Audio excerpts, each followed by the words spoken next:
Well, if we're all here, we may as well do a thing. Welcome to it on a Wednesday, the 19th of March.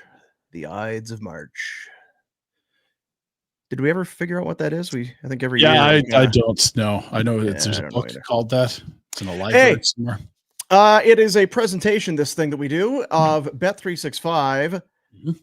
Whatever the moment, it's never ordinary at Bet365. The world's, my words, not theirs, biggest, greatest, best gaming platform. Sign up today. Use the promo code NATION when you do. If you haven't already, be 19 and be responsible would be biggest, greatest, best. Yeah. Bam, bam, bam. And the super chat is up and rolling. If you are watching live, you're in the YouTube, you want to put a comment in, put a little money down. We'll take the money and send it across to the Youth Centers of Calgary. And then later on, we will show your comment on the show, or maybe throughout. Just depends where we are in our show prep. If we've exhausted all of the show prep, then we'll probably get to it sooner. If we're jammed right up, then maybe you'll have to wait.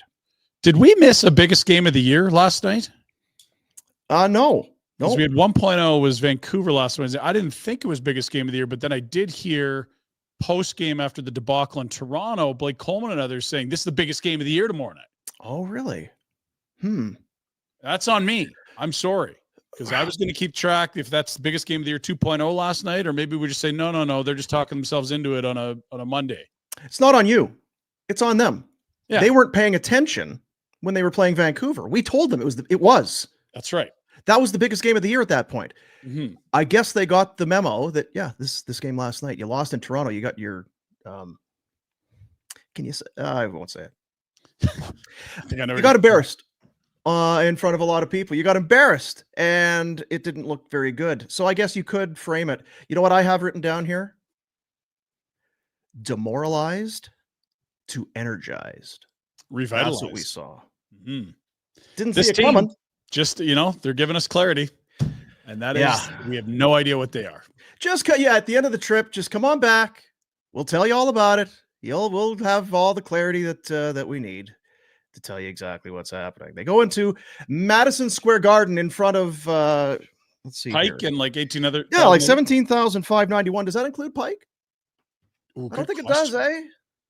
I don't know if accredited media would count in attendance. I don't think we got to bump that one up by one. We got to bump that one up, huh? Maybe. 2-1 Flames win it. A second night where we don't need all these goals. Morgan Frost offside. Blake Coleman offside. They're just throwing just over the side of the boat, just taking goals. Don't need them. Don't want them. Get the hell out of here. We did Afterburner last night, Goldeneye. And we could not help but laugh at going offside on an empty net on a 3-on-1. Yeah, it's tough to do. What's the hurry? Just stay onside. Oh, man. Oh, no, I'm offside. And again, 11 seconds left. Doesn't matter. I mean, I suppose there was still that peak collapse opportunity with a neutral zone face-off with 11 seconds left. But 11's enough. It's just funny because this team struggles so much to create offense that it didn't cost them a win, but they did find a way to screw up a 3-on-1 in the empty net. They did, yeah. I don't know if do we have it? Okay, so just we can take a look at it. So Cadre. Oh yeah. Just like it's a 2-on-0, never mind a 3-on-1. Yeah, that's true. Yeah, they hit the line. Once Pospisil moves it, you're 2-on-0 on an empty net. That's even more egregious. You're right.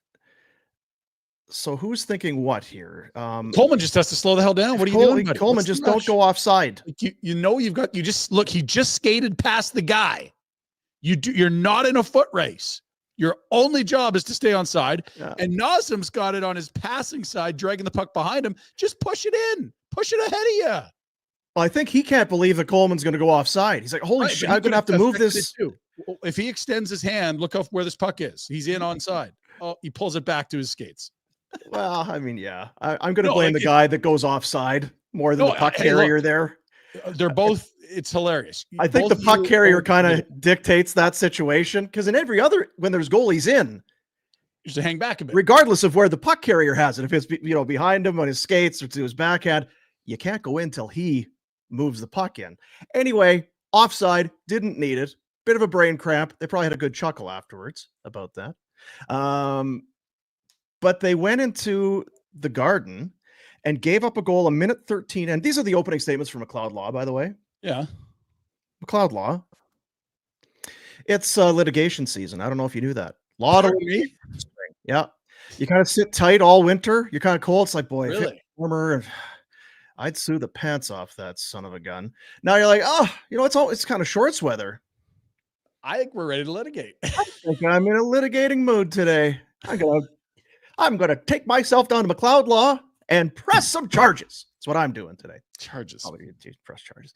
Anyway, McLeod-law.com is the website. Whatever you're legal, whether it's real or fake or whatever it is, they are the very best. They are in Calgary. They are Calgary. They're here for Calgary, and they are the very best. You could check all of those boxes. So yeah, opening statements is the Flames get scored on early, minute 13 in, and it was I was like, this is the old Lucy pulling away the football on Charlie Brown again. Oh, so we're gonna do this again, are we? I always like it when they have to pull down when Sportsnet's got here's your opening lineup. Here's the lineups. It's like, oh, take it down. Take it. We got a goal. Look, they barely line combinations. Never mind. Take it down. Take it down. We've got a goal. Goal. Jeez. So I mean, we got a blown wheel there, Wiggs. Yeah. I also had a tidbit yesterday. Steve Valcat of Clearsight Analytics had noted that Dan Vladar is bottom 5 amongst qualified NHL goalies on glove save opportunities. Panera knew where he was going. Well, yeah. And Valcat does some work for the Rangers. So that would have been on a little cartoon of Vladar. Go glove, fellas. They did. They didn't create anything after that. Yeah, we don't need to hammer Vladar. I was going to say, because even his positioning, it looked like if anything, he was kind of poised to make a glove save there. He was kind of over to that side. Anyway, but then you know what they do, the Flames? They dig in and they hunker down. They dig in. Boys, we got embarrassed last night. Now it's 1-0. Not a couple ways we can go about this. We can pout and piss and moan and leave here with nothing. Another embarrassing effort against a high-profile team that's going to draw a bunch of eyeballs. Or we can look at it and say, how much time? Oh, all of the game basically left. Mm-hmm. Let's just try and dig in. And did they ever? As they gave up very few shots throughout the remainder of that period and into the second, they would actually tie it and take the lead before the period was over, and then rode it like, did Zorro ride? Yeah, rode it like Zorro. Yeah. Yeah. Cape all the way to a 2-1, should have been 3-1, but a 2-1 win. Would they call that an I-band thing? What do you? Yeah, I don't know. It's like a bandana? Yeah, I guess or is that the? Yeah, I don't know. Yeah. Either way, not super concealing, right? Zorro, like you're not really probably fooling anybody. People know his jawline, his nose. They see his forehead. They know his hairline. They just don't really know a lot about the shape of his eye sockets. That's it. It's like if I put these glasses on, they'll never know who it is. Who's Tara this masked? Yeah. Now, was he a good guy or a bad guy? Feels like he was a good guy, right? Oh yeah, for sure. Like Peter Pan, robbed from the rich, give the poor. That was Robin Hood, but yeah. Peter Pan was what did Peter Pan do? Anything? He was in Dreamland. Yeah, he was just fucking high all the time. That's right. He was the Alice in Wonderland vibes. You're no superhero, dude. You're just Isaac Kate. Was he with Tinkerbell? Is that what it was? Oh yeah. Tink. Lot going on there. Lot going on there. Matt Coronado's got 17. Kadri's got 24. A 2-assist night for Mackenzie Weegar after he got that skate thing figured out. Yep. Please tell me you hit that Coronado goal, because you mentioned it like 3 times yesterday on the show. Oh shit! I had it up too, because I obviously went to look at it, and then I said, be responsible, just a little bit here and there, just drop a little bit. Yeah, it was. You called it. I feel like you lose the credit for bringing it up when you don't actually do it. But yeah, New York guy. But we get to mock you. He's been so consistent. It had been 6 games. He just continues. I mean, you go 5 and then get 1, then go 5 without. That's not super consistent, but he's avoided long scoring droughts. Yeah. And last night would have been the 6th, and he found a way to get it.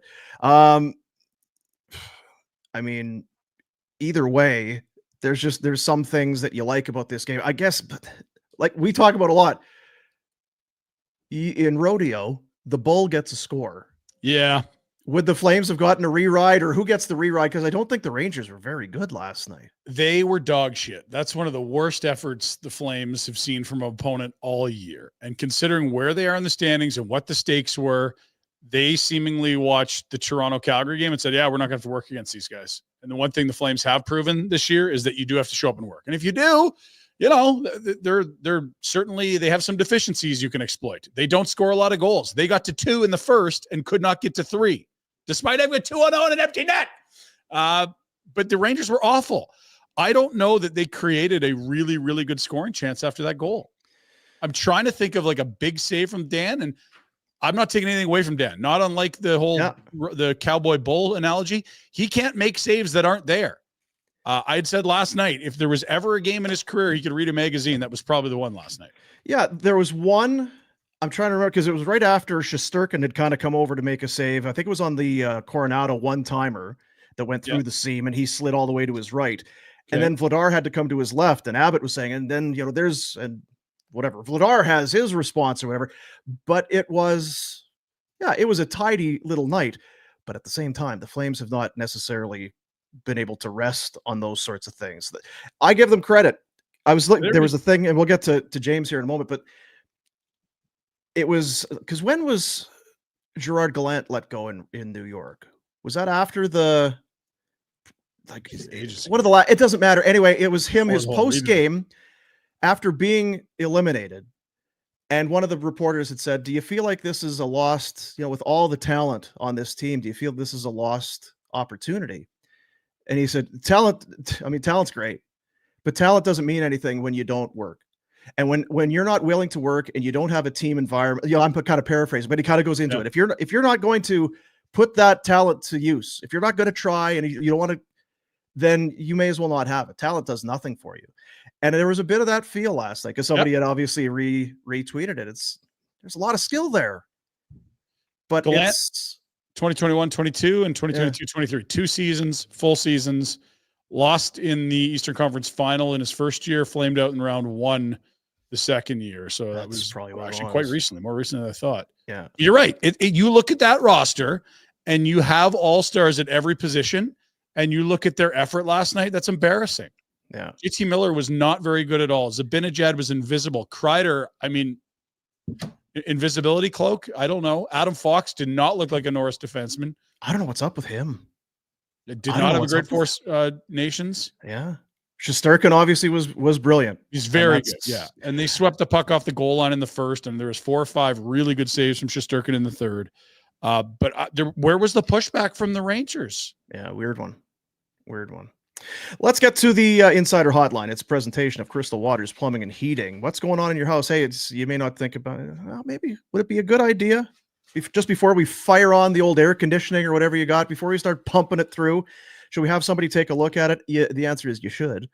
They're here for you. And if you're a barn burner customer, you listen, you watch, and you go to Crystal Waters. New hot water heater, AC, furnace, you'll get discounts, upgrades up to $1,000 in value. And just know this, when something goes sideways in your home, the first thing that pops into your head is Crystal Waters Plumbing and Heating.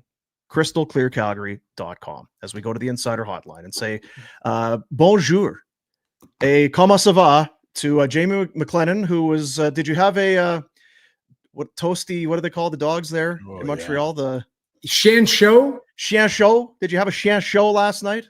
No. I'm not a big, I've eaten them. I think I've told you the story where I got busted eating one out of my glove by Joel Quinville, all of that stuff. But when you break down, they're like a boiled wiener in a toasted bun. It's not, it's. You're singing my song. But delicious. I did not eat one last night. I will say they have a media lounge meal that has been legendary for years. They've taken their foot off the gas. It was like chicken strips and fries last night. It was lean. I think what it is you get a lot of people, a lot of floaters in there. And I think I'm not sure how much they charge you. Some of them are usually about $12 to $15. I feel like this is north of 20, $22 for for the media meal. Yeah, something. It's not good. Wow. I was disappointed in last night. I will say the cookies were good. So I did have the white chocolate macadamia nut cookie, which was solid. Good choice. But the meal was just average. Usually you go through like I've been in every rink, and the media meals are usually either solid, they're either top notch, or they're garbage. There's nowhere in between, right? Mm-hmm. And some of them like ration the food. Like certain buildings, there's a guy back there in a hairnet with some, oven mitts on, handing the food to you, and which is weird. You're like, we're not like there. I mean, for the most part, us media members can be pigs, so I'm sure there's guys that do 3 and 4 trips. Oh, sure. But like the rationing of the food really drives me nuts. I'm like, can I get another piece of chicken? They're like, no, you only get one. And I'm like, all right, are you saving it for later? Like, yeah, stop it. But in Montreal, they have a really nice buffet. It just last night I thought it was it was the Rangers' effort last night. That's it wasn't the media meal.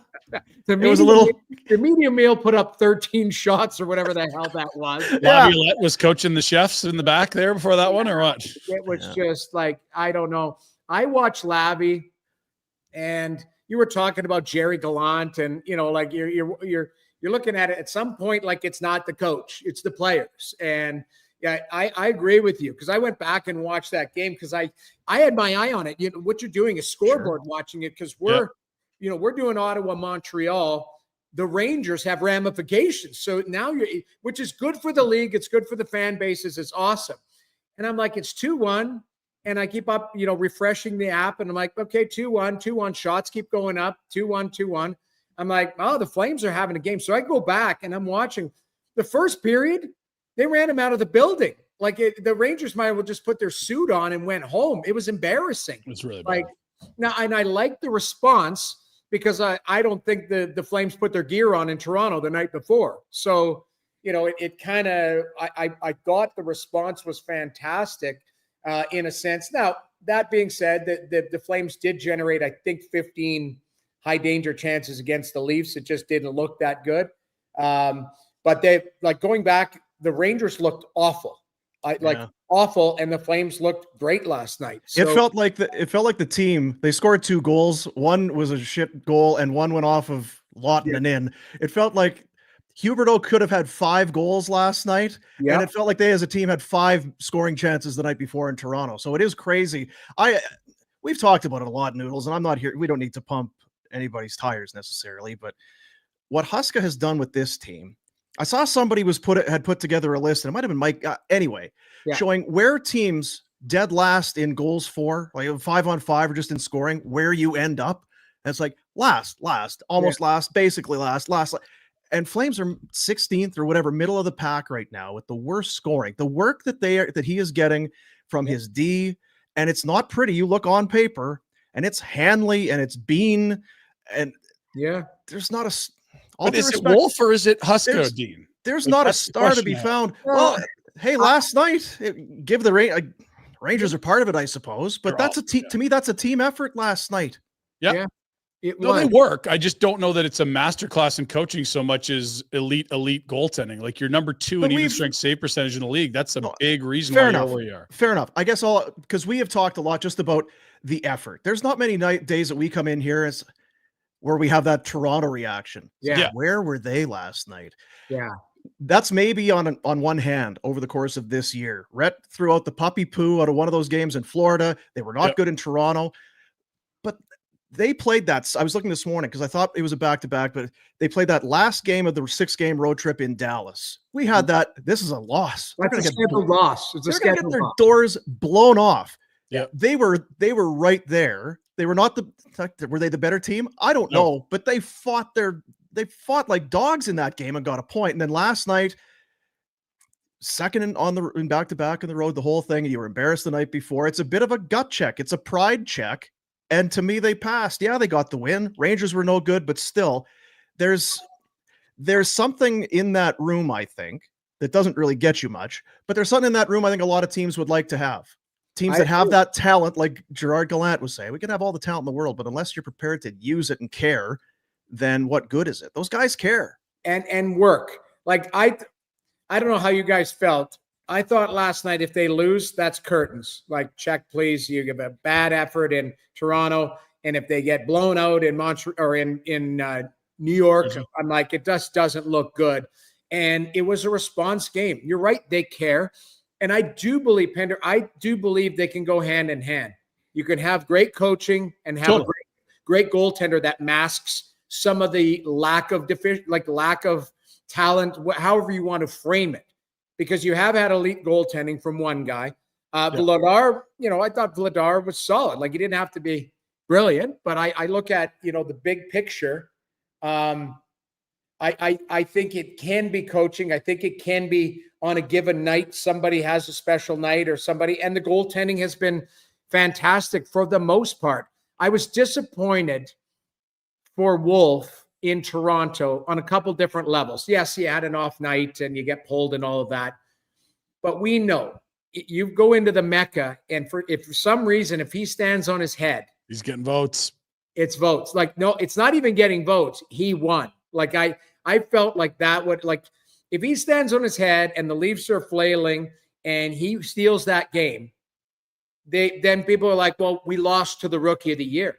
Like, that's what it is. We lost to the guy who's going to be a star. So it was a big platform game for him. He's going to have many in his career, but that was a first opportunity in that building for him to go, here's a statement. Here's what you guys haven't been watching, because we start at 10 o'clock Eastern time most nights. And I thought in the first period, he was right there. Didn't love the first goal. I thought he overplayed a little bit, but outside of that, he had a couple in tight plays, and I was like, okay, he might have a game here. And then they tie it right at the end of the first, and I'm like, okay, like, I could see Calgary like molding one out if this guy stands on his head, and it's 2-1, it's 3-1 with an empty netter. And then the wheels fell off in the second and they never got it back. But, I look at the big picture. The Flames, they did what they needed to do last night. I don't know if that'll translate to a playoff spot, but it certainly made it interesting for me because I was waiting to see what they were going to do last night. It's interesting because you noted last night could have been curtains if they lost. St. Louis gets a big win. Vancouver knocks off Winnipeg. Utah, now it feels like they might be slide out. Yeah. Last call here. We're into Hail Mary territory. But 3 of the 4 teams vying for one spot. And when you throw the games in hand around, like, virtually a dead heat right now. Yeah. This is going to be interesting. This was not what anyone had in mind when we looked at this roster in September before the season started. And I do agree that Huska's done a great job with this group. I also think there's nothing that heals wounds and covers up injury better than goaltending. And they've had both, in my opinion. Yeah. We've talked, to use the name, but and we've talked, there's Kipper.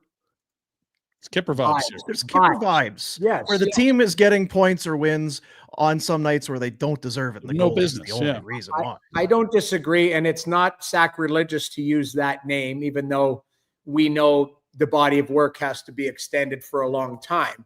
Yeah. But when you have a special player, which he is, and he's still learning on the job, anything is possible.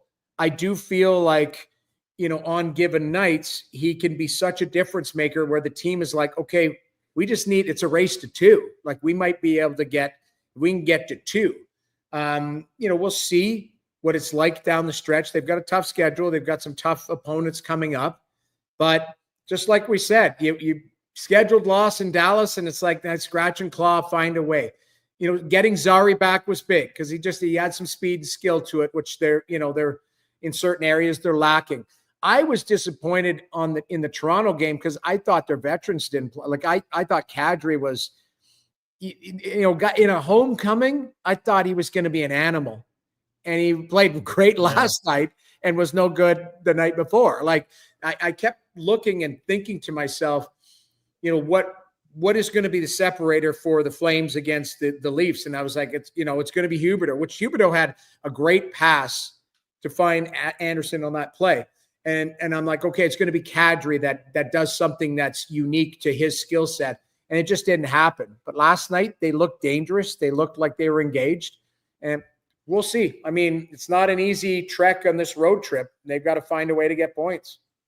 They'll be in Jersey tomorrow. Walk us through your thoughts on Jacob Markstrom's first full season in Jersey and what Jake Allen has given them in the 2 chair, where he seems to do his best work in this league, interestingly. But I think Allen has transitioned into a fantastic 2. I'd say more 1B because he can give you short-term starter minutes. Does he have McLennan vibes? Well, no, he's better than I am. But what I was good at is, I'll give you an example. The other day, Anton Forsberg hadn't played in 33 days, so calendar days. And he came in and he played very well in Philadelphia. And I remember saying at the start of the broadcast, you don't get to wear a sign around your neck going 33 days of not live action here. Nobody cares. You got to go in the net and you got to play like you played 2 days ago.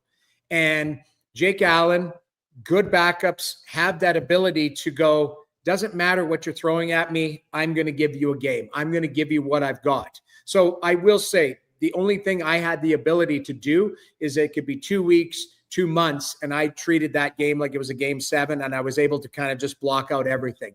Jake Allen is a better goaltender than me. He can give you 10 games as a starter. I call it short-term starter minutes now because I don't think he's an everyday starter now. But he would be a great acquisition even for, I think he's unrestricted next year for somebody, I'll give you an example. He'd be great to play with Wolf as a mentor. Veteran guy, awesome, unbelievable guy in the room, really well liked, great work ethic. Again, I'm just spitballing, but when you look at what Wolf has ahead of him, is if he's going to be the guy, and we'll call it a 58 to 62 starter guy, which is today's world, then you need somebody that can pick up 25 to 28 starts. It can't be your traditional 2. It's got to be somebody who's been a tandem, maybe a veteran guy in the league. That's why a guy like Allen comes to mind when you brought it up. And I look at New Jersey's situation. Markstrom has been up and down wildly like their team. I don't know how this is wrong wording, how they're hanging on and getting wins where you've had the Jack Hughes thing was a massive blow. You take a superstar out of your lineup, the team just feels different. Dougie Hamilton, that type of stuff. Like we had joke on our show, we call him top 50 Dougie because he was on our TSN top 50 ranked. When he's healthy, he's a hell of a player. It's just health has struggled with him recently. But they have talent. They've got speed. Sheldon Keefe is a really good coach, really good systematic coach. So you can't just show up and go, hey, you know what? New Jersey's banged up. They didn't throw in the towel. They kind of doubled down at the deadline to not, fall out of the standings. So be interesting to see. But Jake Allen has given Markstrom the nights off that he deserves. So, but there's always that little extra playing against your former team. And especially the kind of the way it went down too, like, hey, you didn't trade me at the deadline, and hey, only going to go here, that type of stuff. I don't know, all the whispers we heard. Yeah. You asked me to waive, and then I had to think about it, and then you never traded me. I feel like that pissed him off, and rightfully so. Let's go back. You were talking about Montreal because the Rangers game obviously did have an impact. You've got the Senators and the Habs and the Rangers. They're all kind of in that dogfight, and the 6-game win streak ends for the Sens last night. And you look at the scoreboard, and it's, oh boy, this is lopsided affair, but it was a tight one. There's a couple empty netters there, but it was, you're on the wrong side of it, but it was one of those nights at the Bell Center where the crowd's into it. The Hudson scores a beauty. It's back and forth. The Sens had 2 leads. It was a crazy night again in Montreal. It had a playoff feel. It was a Tuesday night at the Bell Center. It felt like a nightclub, right? DJ rock. Like, I'm not lying. I was like, where am I? They had a DJ on the Jumbotron sponsored by Monster, and he's just like, he's rolling it. I'm like, this place, and the lights are going, and the place, got silent for, it was a seesaw battle. Montreal scores right away in the game. So now all of a sudden the building's just electric. And then, Batherson comes down and ties it up. So it's like 1-1. Then it's 2-2. Then Hamonic, of all people, scores a muffin from the point. And I'm like, okay, that could be your dagger. And right away they come back and score. It's 3-3. And then Suzuki scores in the power play, I think with about 4 minutes left. And it's 4-3. And the building is just exploding. And, the 2 empty netters, it is what it is. It wasn't a 6-3 game. It was a 1-goal game that could have gone either way.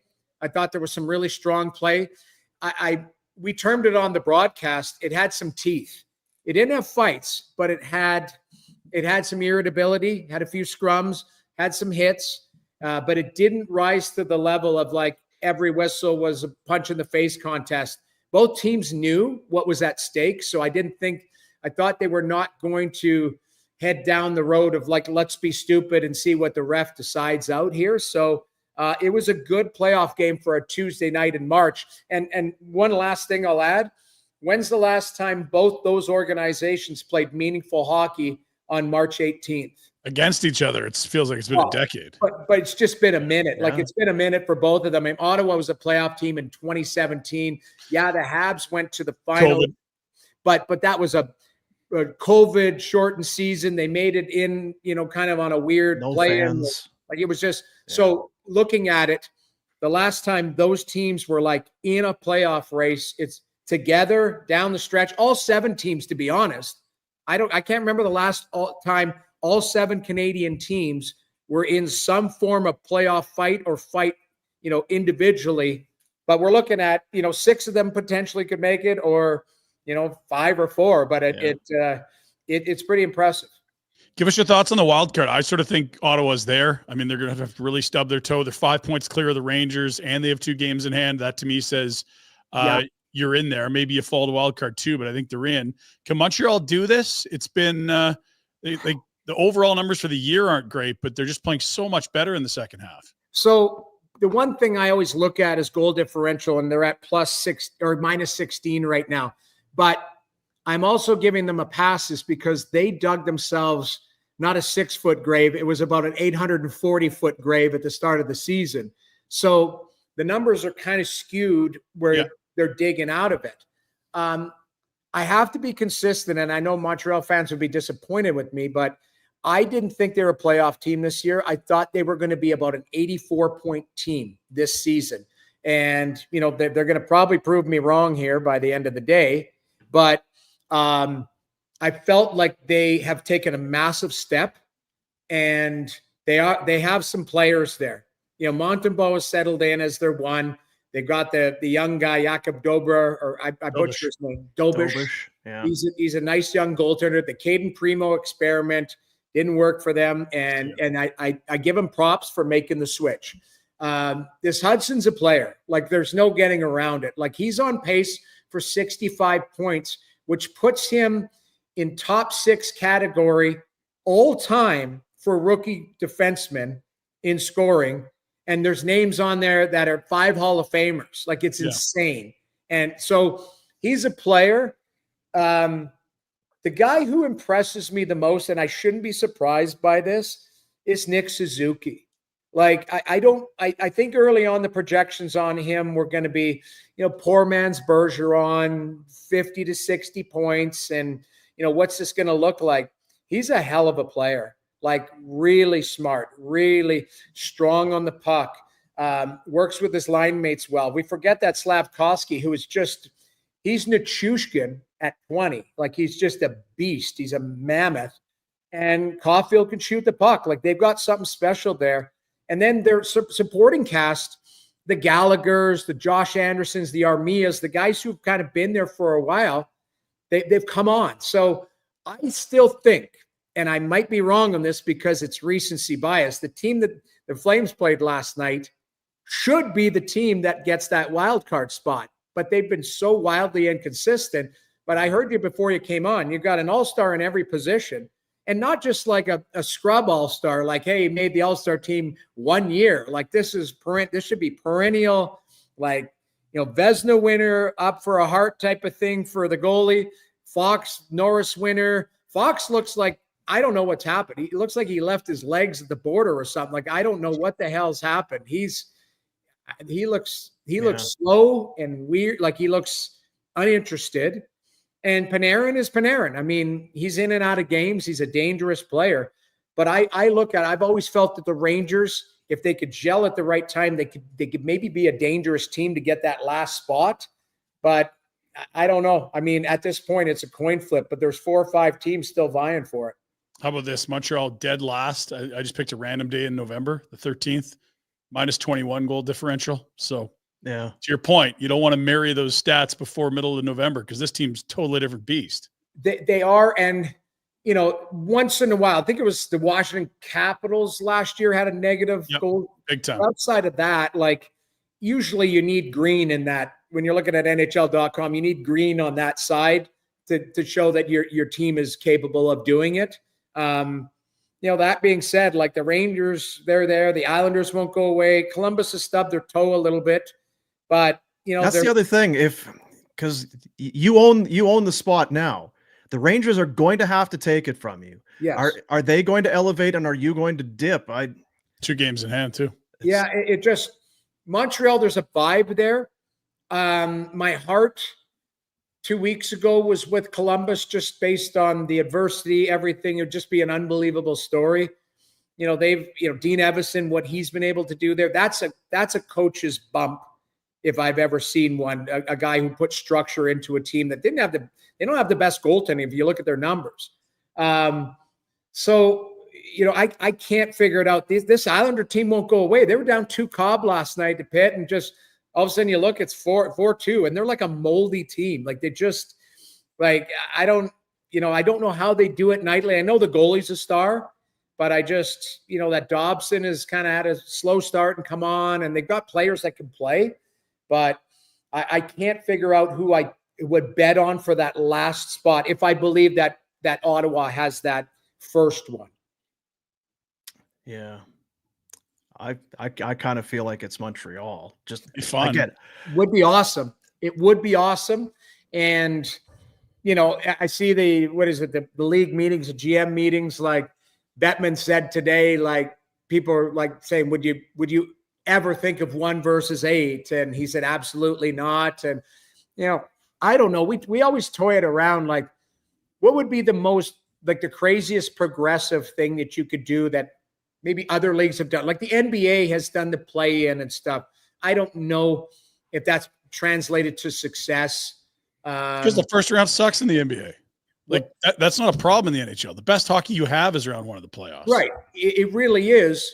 But is it better for business to have great teams go home in the first round, or is it a way that you can spread the wealth? Like I go back, and this is how old I am, 21 teams in the league and 16 that used to make it when I first started. And now it's 32 and still 16 making it. Could you expand to something, you know, to 2 on each side to battle it out and like, I don't know. Is there some sort of progressive thinking that you could get to where it adds more fan bases in, that we're talking money, we're talking revenue.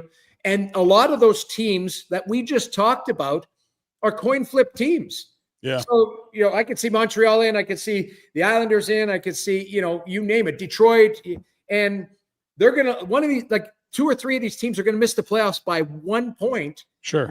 Maybe there should be a play-in something there that allows them one last kick at the can. And it's a couple more, or, you know, maybe 1 more gate or 2 more gates for owners. Like to me, they have to be progressive thinking. Like, I don't think it would affect the top, would it? Here's the thing, like the 3-point games are already doing this. It's artificial. Yeah. You're right. You know, you're keeping more teams in the race. Like, yes. Why in the world some games you award 3 points and others 2 makes no sense to me. No other, you know, sports league worth a shake does it anywhere in the world. Right. I mean, soccer, they do 2 for ties to incent you to win, but this is the opposite. It's like trying to keep teams lingering around. I will say this. Why are we going to a tie break on points? Like, oh, he's got more regulation wins. How about just fucking play? How good would that be? A win in your in game rather than, well, you know, back in November, that was the 1 more regulation. Yeah. Like, there's a chance for a real winner. That's a great point, and maybe that's where the league starts. Yeah. That's where the league starts to see that's your trial balloon going next year. If there's a tiebreaker, those 2 teams are playing. Yeah. See who's in. You're right. Not who got a regulation win October 29th. Yes. You know, like, yeah. I think but you know, the league has to find a way to be a little bit more progressive in certain things where it could just I think it would help grow. The fan bases are all chomping at the bit for playoff hockey, for all this type of stuff. If you could find a layer there, maybe you do start at just a play-in game if you're a tiebreaker. Like, you know, it'd be one of those things. It'd be like the 4 Nations. Yeah. If you tried it and the games were great, it'd be awesome. And if it was, you know, it was 3-game mini set. And they lost 2. It wasn't close. Well, why are we even bothering to do it? Right. Yeah. It would depend how it ends up going at the time. I just don't know how it would be good if it's winning you're in. You got 2 teams. No, but I'm talking about if, to Noodles' point, what if you did okay, so the bottom 4 are going to do a little set for. I know we mess with it now. Like I went back, somebody asked me about my stats and I was like, I think I had like 35 ties in my career, like ties. Yeah. So, because I think it was my son. That's what it was. My son's like, Daddy, how many games did you win in the NHL? And I was like, I think I won 80 and I lost like 100 and something. And he goes, well, you had ties there. And I'm like, yes, there was ties back then. Like I believe in my career, I've had 2 0-0 ties. Wow. Can you imagine the entertainment that night? Yeah. It was, Minnesota Wild, Nashville Predators 0-0 tie. Like you feel bad. The fans would have needed. Oh man, yeah. You're walking out of the rink. And say, what did I do tonight? What did I just watch? Like I just lost 2.5 hours of my life and spent $84 on beer to watch this nonsense. But you think about it, like the league has changed, so it does affect the record books a little bit. Win losses. I've heard that argument is like this goalie has more wins than that goalie, but he's been able to get overtime wins and shoot out, all of that. That was like the Bruins Noodles, that legendary season 2 years ago. Because of course, these epic teams in the 70s and 80s, it was just a tie. You didn't have a chance to go to overtime to win. It was like the Islanders point streak versus the Oilers winning streak last year when they won so many in overtime. Like, no, they just get a tie if it's tied. Yes, it is tough to compare to era. But that's where I'm saying, okay, I don't think the league is that like historic where it's like we got to protect these records. We got to protect the integrity of it. It's just in their mind, they're bullish on certain things. If they're talking about expanding to 84 games, make 2 of them a play-in for those teams. Like that's where I'm saying, if you want more if you want more fan engagement, make those games important, not just another Tuesday in November, because we could squeeze 2 more games in because we're looking at revenue for everybody across the board. Yeah. I think there's a progressive, smart business way that removes emotion from it and goes, we can add to our sport that way. I don't know. We had to have a play-in. We have our own bracket here at the show because it's March and it's about brackets and that. So we've got the candy bracket. It was tough near the bottom. We had the Dinosaurs versus the Airheads, and then it was the Blue Whales against, I forget who it was, but it was High Chews. Yeah, the poor High Chews didn't make it, which is tough. Can we just see the bracket first? Just we can get the.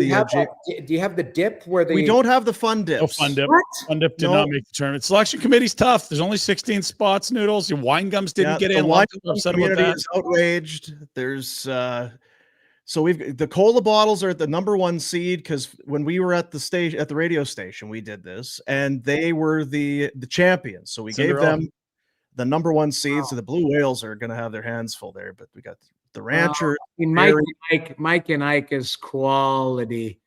Like I love the Fuzzy Peaches. That's a lazy pick. I don't know who the hell's choosing that. Fuzzy Peaches. Like that's a loss immediately. So the Dinosaurs is a 2 seed? Wow. Yeah, but Fuzzy Peaches, like it's literally you're backed into a corner. You're just eating like peaches. Like it. I like variety of flavor in my candy. I have a tough time with that one. Blue Whales, they're elite. Yes. Blue Whales are elite. I had to beg and plead to just get the Blue Whales into a bloody play-in for giving them no respect. Blue Whales, okay. The cola bottles, that's a sneaky one. Jolly Rancher, Swedish Berries. Did Whoppers not make it? Not chocolate. This is just candy. That may come down the road. Yeah. But a lot of focus on the 5-12 in a lot of sports where they do a bracket. That's your prime for kind of a upset. We've got Skittles at 5 and the Twizzlers sitting at 12. And we've been putting some profiles together. Yeah. It feels like you've got kind of the Skittles is very popular, multicolored. The Twizzlers might be a bit of a. Well, there's flavored Twizzlers now. So my son loves the orange cream ones. Wow. Yeah. And there's pink lemonade ones. There's stuffed Twizzlers. So they might make a comeback, but I still can't believe you don't have the fun dip. I know. Dip. I don't even know if you can buy that now. So my dad used to have this saying. He didn't swear that much, but he would call people a dipstick. And all I remember, I use that saying all the time with my son. I'm like, don't be a dipstick. And that's where it came from. Was we used to love those dips. Like you could eat whatever that was. It was a candy that dipped into it. I can't believe. Supposedly it was candy. It was a stick of some sort. Yeah. And then you'd swirl it in the powder. Yes. And then you would eat it, and you would have the sugar high. Yeah. And so for the purposes of this, we just had to go with the straight classic Twizzlers because we didn't want to get too far away. This is what Skittles is up against as we look at the Twizzlers. I think Twizzlers is universal though. Here's why I think that Skittles. Here we go. Go. What are we doing? Twizzlers. There's no way to be sure, but I bet your great-grandmother loved Twizzlers. Yeah, back in the days of silent film, I'm guessing you'd hear plenty of Twizzler bags being ripped open to dig into those red twisty strands of delicious licorice. Old Gertrude, she probably still had some Twizzler chunks in her teeth as she was getting railed in the back of a Studebaker after a sock hop. Make no mistake, Twizzlers are a classic and a bona fide dark horse in the candy bracket. But we are skeptical as to how many 90-year-olds are going to be voting. Are the Twizzlers' best days behind them? Can you pick out that unmistakable strawberry scent over the old man's smell? Good luck, Twizzlers. That's a hit piece. We're maybe swaying the voting public a little bit, but the general consensus seems to be if you're not at a movie, when are you ever eating Twizzlers? And I don't know. I'm not a Twizzler guy. I don't mind them, but it's one of the rare things. Noodles, a guy like me, hey, you want a Twizzler? I'm probably like, I'm good. I'm all right. Where was Gertrude getting railed, by the way? In the back of the Studebaker. The back of her car, the Studebaker. Was it a Studebaker? It was Studebaker, yeah. It was a hit piece, though. Buick sounded funnier, but it didn't. With the queens at the end, like dancing it up like that. Like visually, you just made that look worse. That's the thing. You're like, Twizzlers are for old people, and that's it. But I'm telling you, you have a guy, say your friends come over to the house, you open a bag of Twizzlers, you offer one, nobody turns it down, ever. You peel one off, they eat it. Now, and there's times where people chew off the ends, they drink it out of it, they use it as a straw, they use it. To me, I think the Twizzlers, it's a sneaky, like I don't think you're giving enough respect. The public will have their say next week when we have you on. We'll be down to the Elite 8, I guess. We haven't really. It's the Sweet 16, but we'll be down to 8 by next week. That is the best thing I've seen today. There you go. Appreciate you, Noodles. All right, guys. Thanks for having me. There you go. Fun dip. Did you ever have fun dip, Pinder? Oh yeah, even my kids have had fun dip. It's just literally powdered colored sugar. Yeah, it's really. And then they've got this stick that's not really that good, but you're just licking it and it's covered with sugar the rest of the way. Yeah, that's right. Oddly enough, Crystal Waters Plumbing and Heating, the Insider Hotline, and also part of the candy bracket. So how about that? They know what they're doing. Apparently, these guys ensure that your home is always safe. You leave things a little bit too long, and then now there's the hot water heater explodes or something happens with the furnace or the AC. There's a solution for all budgets, including financing, affordable payment plans, 403-219-4100, or check them out at crystalclearcalgary.com. And for the bracket, of course, in there as well, Handsome Dan. Handsome Dan's Vacation Rentals, all sorts of different cottage options. Private saunas, oceanfront, lakefront, private hot tubs, specializing in vacation rentals on Vancouver Island. Website, handsomedans.ca. And you're going to save up to 15% going direct through Handsome Dan's as opposed to using one of the, those other guys. Why would you do it? There you go. Port Renfrew, Mount Washington, Vancouver Island Vacation Rentals. You got to get out there, Dino. Vancouver I Island's do. Incredible. Yeah, I do. Look at that. Oh, yeah. I mean, I'm not sure what else you can get. You can apparently fly right to Victoria. That's what they say. That is true. Yeah. You can get on an airplane and get right to Victoria. Weird. HandsomeDans.ca to find your next favorite vacation spot today. And while we're on the topic, even Handsome Dan, he was in the chat. Really? Remember how we used to bemoan the lack of identity this team had? No longer. They work hard and beat teams that aren't. That's about it. Well, yeah, it does.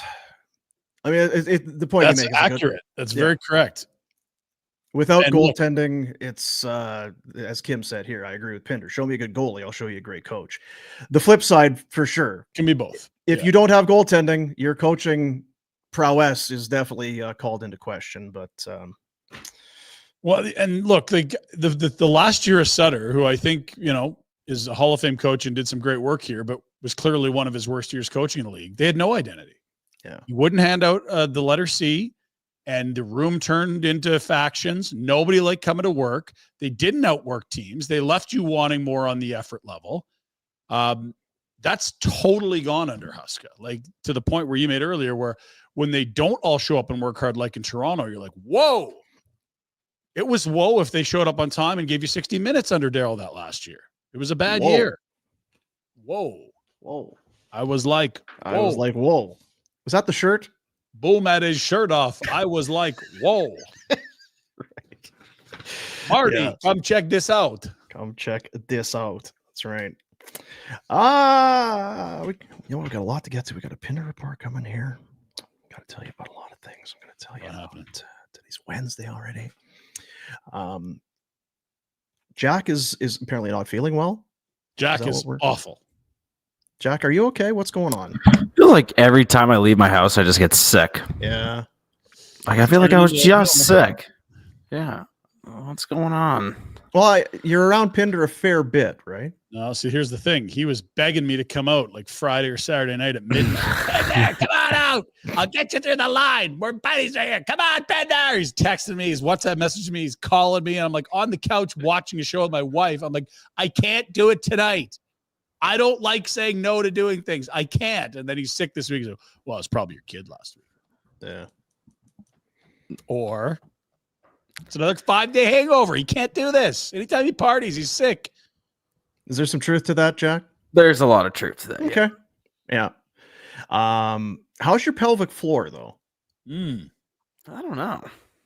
Could probably use some work. Like, I don't need to know a whole lot more than that. I just wonder if that's contributing to maybe why you're quite yourself. Maybe you need some mod medical clinic in your life. Have you been to bearoused.ca? Have you looked around to see? Because maybe it's time.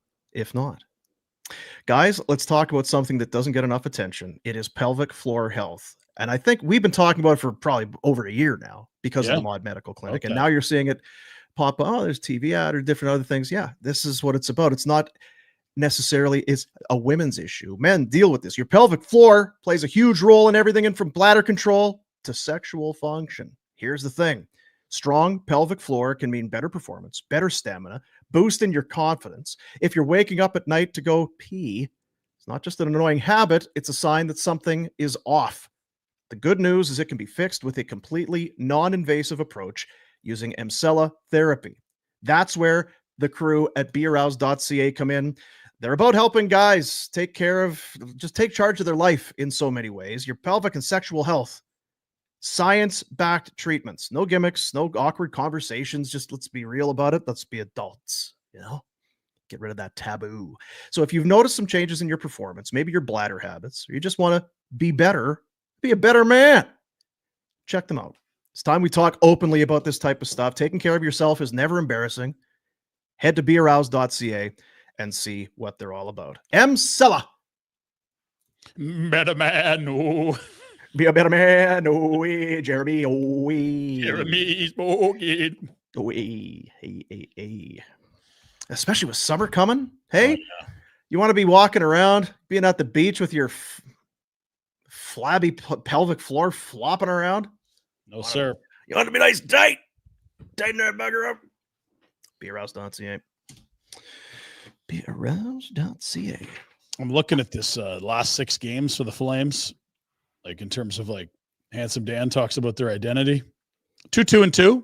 Yeah. Played some good teams in there. You got Dallas, Montreal, Vancouver, Colorado, Toronto, New York. All those teams are in a playoff spot or vying for one. They haven't scored more than 3 in any of those games. They've scored more than 2 once. The shootout loss to Vancouver. They're averaging 2 goals a game, and they're 2-2-2. Mm-hmm. Like, that's wild. 2 in Dallas in an overtime loss. 1 against Montreal at home. They actually win that game. 3 against Vancouver. They blow a third period lead, lose that in a shootout. 2 in Colorado, loss. 2 in Toronto, loss. 2 in New York, win. I don't know how you're doing it. Like, you're literally scoring 2 goals a game, hanging around 500. It's kind of the flip side to the moaning. If you'd listened to yesterday's, how you're never going to get a superstar and how you're ever going to be, this would be the flip to it, that maybe you have a superstar in net and you're just not really looking at it that way. You have a high, potentially a first overall guy in terms of how he can impact the game for you. You've got that in the net. Now, does everybody need to score 50? Be a lot of fun to watch, but you don't. So how do you build it? Can you be a couple goals better here and there in a week? It's going to get you more wins. And if it's 3 or 4 more a month, you start putting that together, you're near the top. It's how it's going to have to be, because they're not going to bottom out and get a. Yeah. And look, the guys that go out and score a ton in free agency, they're extremely expensive, and they're going to be coveted incredibly by contenders. Like, if Mitch Marner hits the market, boy, he'd be a great fit here. He'd really fix that offensive issue. Not coming here. There's a lot of really, really good teams that will covet him. Maybe with all this cap space, they actually do what you're talking about, which is lean into what your strength is. Go get another Kevin Ball type. Get a left shot, shut down, top 4 guy. It's clearly the identity of the club. It's structure, hard work, and goaltending. It doesn't have to be sexy. Sexy's fun, right? But it's just not going to be. So that's why when we talked about Kevin Ball, I think you do keep him, and then you try and add and have some. He's already in the fold. Get another Ball. Get more of those guys. It looks like you've got some puck movers. Boy, I've been so impressed with Weegar. He's, I think Anderson's been a little up and down. Weegar has played so much hockey. Yeah, he's there on the power play. He's all over the ice. He had the comments after the game in Toronto, but I got to be better. We got to be better. And I thought in a lot of ways, even though he was on for that first goal against, I thought he led the way again last night. A couple of assists. Where's his? What did he end up playing last night? A lot. Weegar. 23-45. Yeah. Anderson was 24-49 to lead the way. Yeah. But look, I think when Backlund's done, that's your captain. I know we like a lot of things about Rasmus, but when you talk about leadership, you're seeing more out of it in Weegar on and off the ice, in my opinion. Not that Rasmus couldn't be in a different world, but like, he's the one in front of the media after an awful loss in Toronto, saying lots of thumbs, not just fingers, not these guys, me, I'll be better. And then blows a tire on his first shift and sets up the next 2 goals. He's an excellent player. And aside from a 3-month stretch when he got here, when everything was out of sorts and he was adjusting from Quenneville hockey to Sutter hockey, he's been excellent here. Yeah, no question about it. Our buddy, I don't know if he wants to. Our buddy Greg at Bonton, he likes to check in during the course of the game, or the Sam Bennett games on other channels. Yeah, if Sam Bennett's scoring somewhere, he's checking in. Was not a fan of the Marty Pospisil play last night. The interference call. Okay. And I'm just bringing it up, and we'll mention Bonton, but I did have it written down about Pospisil. It's not Sharon Govich-esque, but I don't know what he is this year. He was so easy to find. Just felt like every game he was in the mix, and he's playing higher, it feels like, in the lineup. Well, they put him with Kadri and Zeri, so they put that line back together from last fall when we first got to lay eyes on him, and he was shot out of a cannon for 2 months. Yeah. He's also had like 3 to 5 chats with Department of Player Safety at this point too. Yeah. I don't think that's easy to just hand wave away. Like, he plays his entire game on the edge, and he's crossed the line a few times and had his wrist slapped. Because Zeri went to the 4th line when he came back from the injury. Yeah. I don't know what you need to do, because I would like to see a little of that Pospisil back.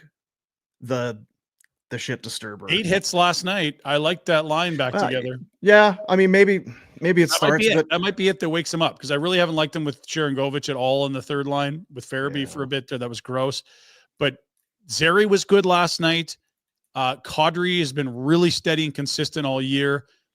And if he can just go be that set of shoulders on that line, that's great. That'll work. Yeah.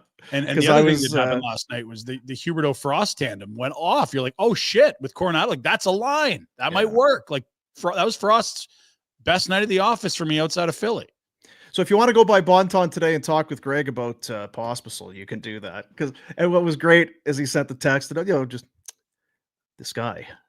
I mean, this guy, and then gets out of the penalty box. And I don't know how he didn't score, because Shesterkin even kind of dove at him and he still got the puck up. I was like, oh, I like that text. I've been happy to fire that one back.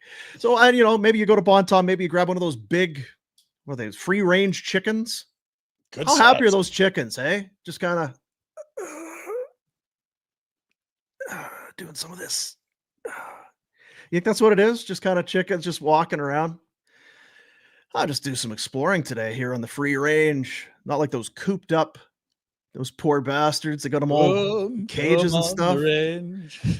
Locally raised, free range, just even keel, no stress-free chickens. Yep. That's what you get at Bonton. Fresh Alberta lamb. I don't know about their mentality. I'm not sure. AAA Alberta beef is what you need to know. AAA Alberta beef. And we're getting into beef season. This is grilling season. It's time, man. Oh, I got some ideas for Bonton. Good. Because we've been talking a lot. We want to do something where we get some of the, it's kind of like with McLeod Law. Now you get out of the house, it's a little warmer, maybe litigation season, also grilling season.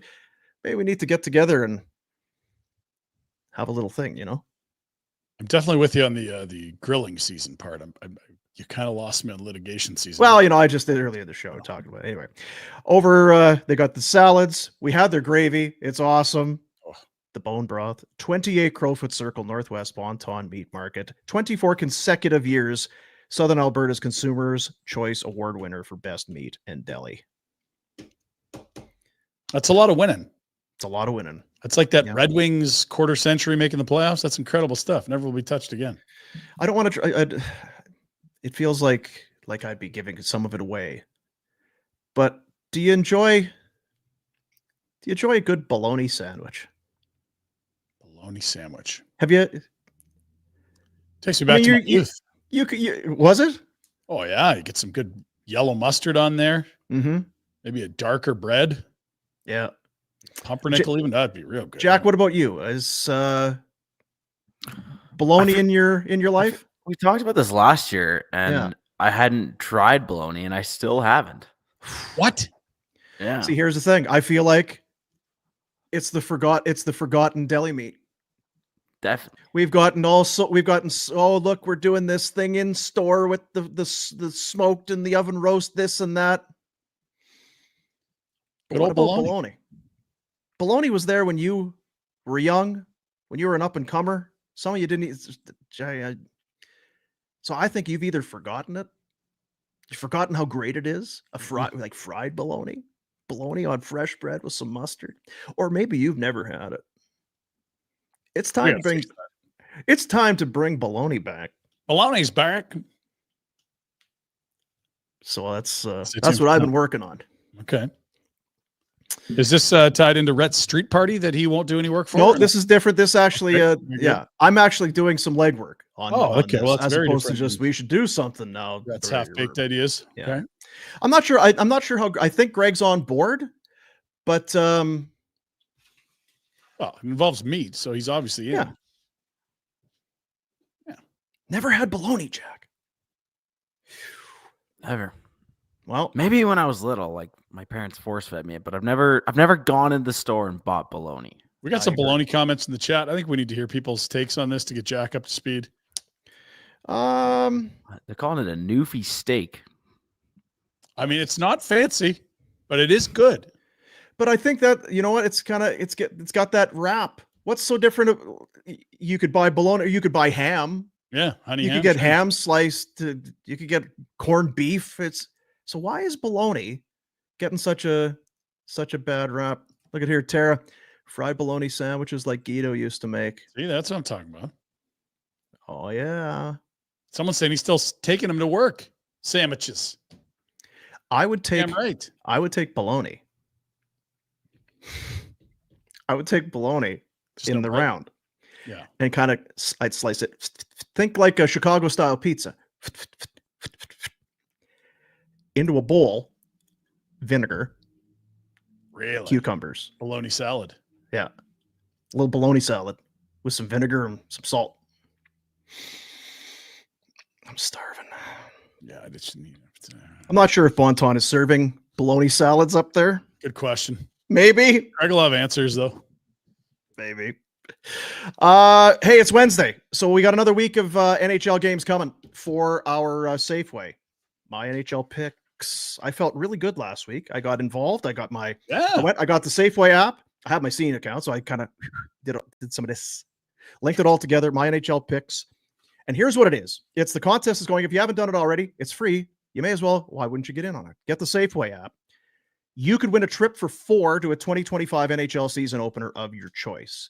Every Thursday, a new slate of games. They go from it's 1 week at a time. Starts Thursday, goes around to the next Wednesday, ends Thursday. So today is Wednesday. Mm-hmm. So this is the end of the week. Last chance. You can get in for tonight. Last chance to dance.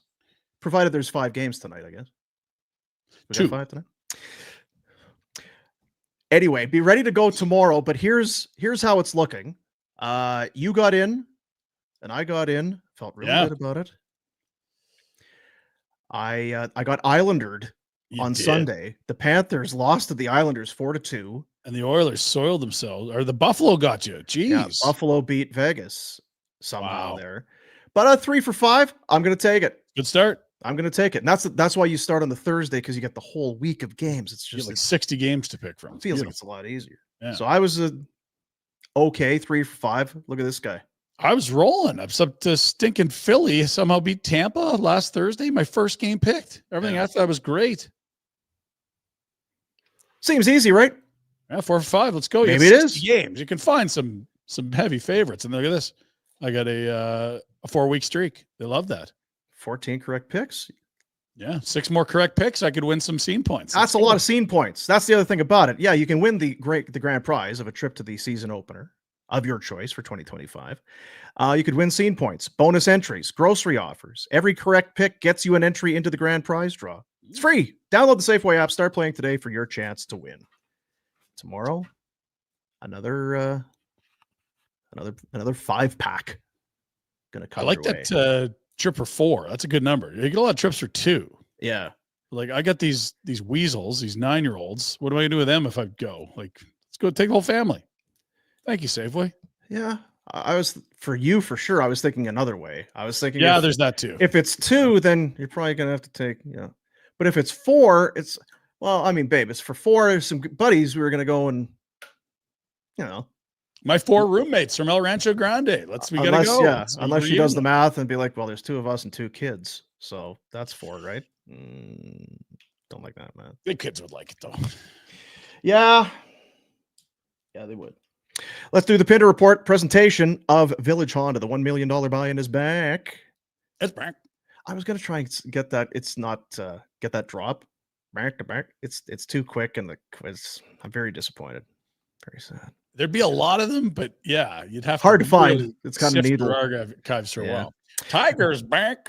Village Honda wants to buy your pre-owned vehicle, even if you don't buy theirs. If you're looking to sell, before you do anything else, it's worth your time. Go to villagehonda.com.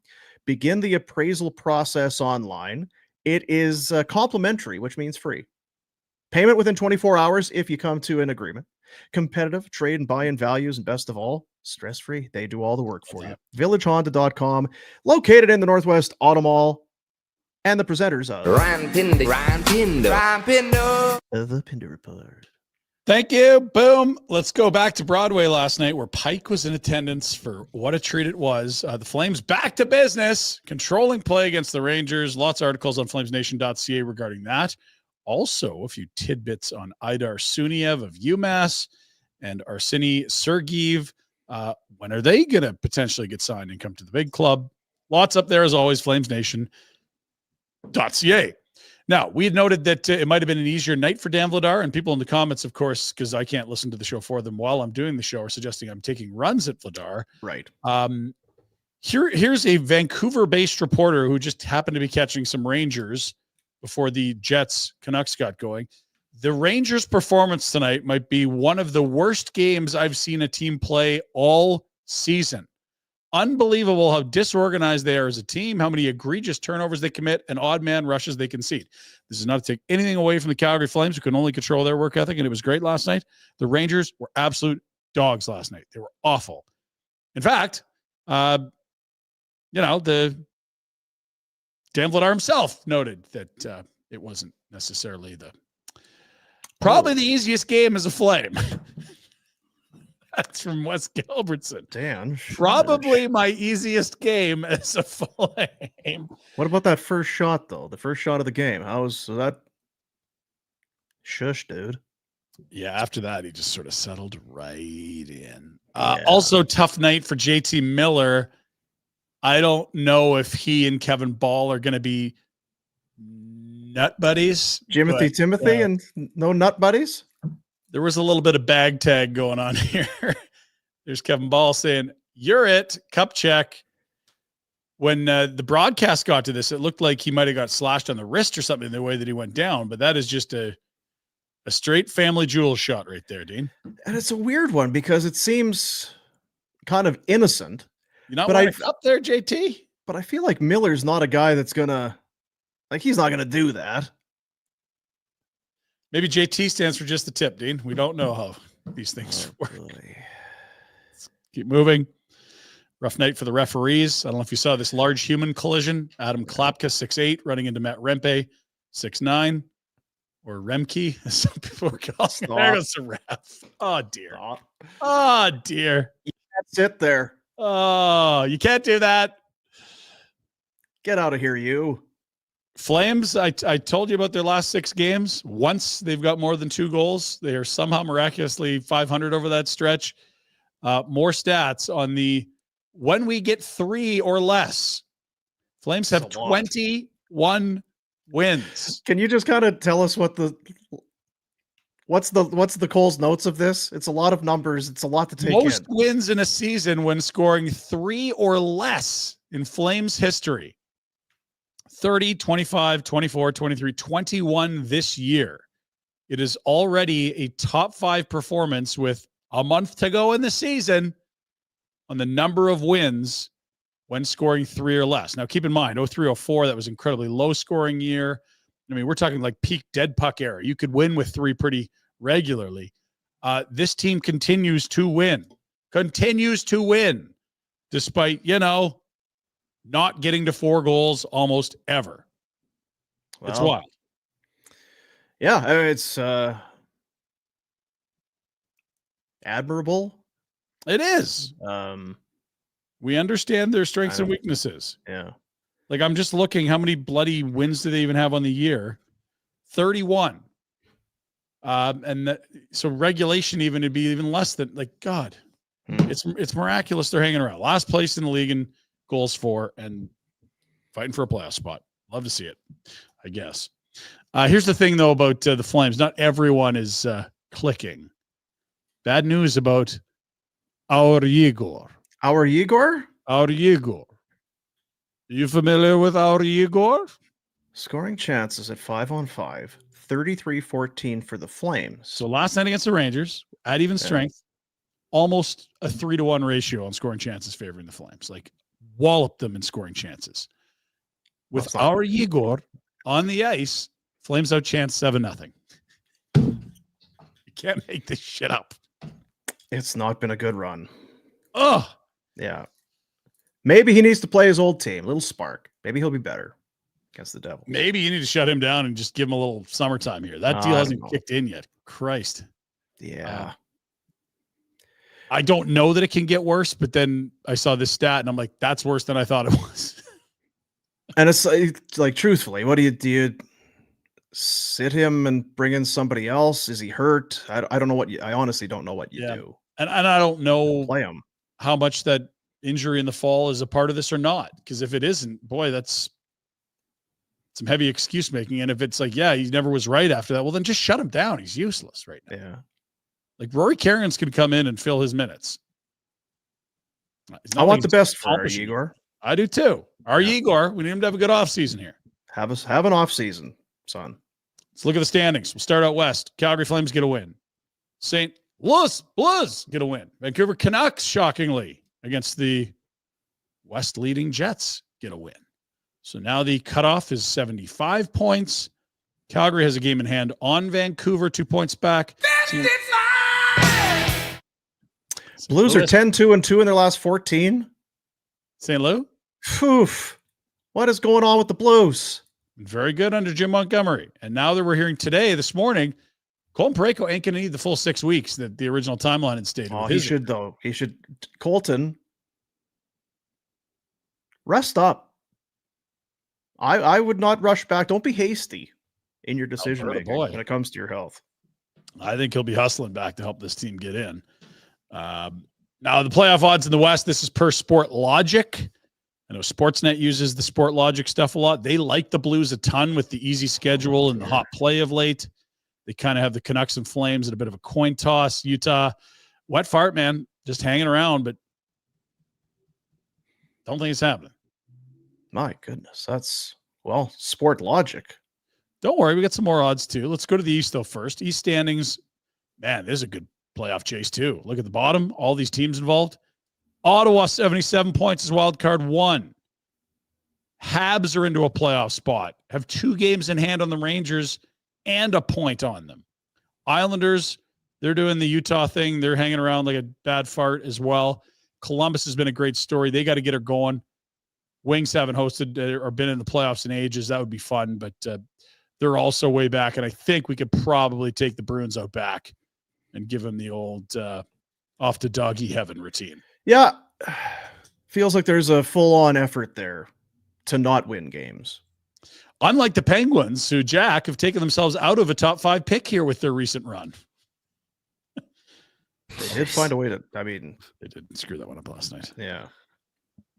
I think he just hates Jari right now. When you needed him, he was bad. Now when you don't need him, he's just on fire. Tough spot there. Okay, East odds, Sport Logic, what are they saying? Come on, Sport Logic, so smart. Oh, Habs. Wow. Okay. I feel like these could swing with a game or two. These can really. Oh yeah. If in one night one team gets 2 points, the other gets 0, that changes all the math for sure. Yeah. So this is just this morning based on Sport Logic. And for just comparison's sake, the Athletic runs their model as well every single night, 20,000 times, and spits out probabilities. Their odds for East and West, kind of similar. Pull those up, Jackie. You love this stuff. I don't know, man. Like we talk about gambling on the show. Like these are the models that are the best public available. These are the people that are best at projecting the sport. They love Vancouver, the Athletic, more than the Blues. That's a big gap between. That's a big, that's a big swing. Yeah, well, different models. Yeah. Okay. Yeah.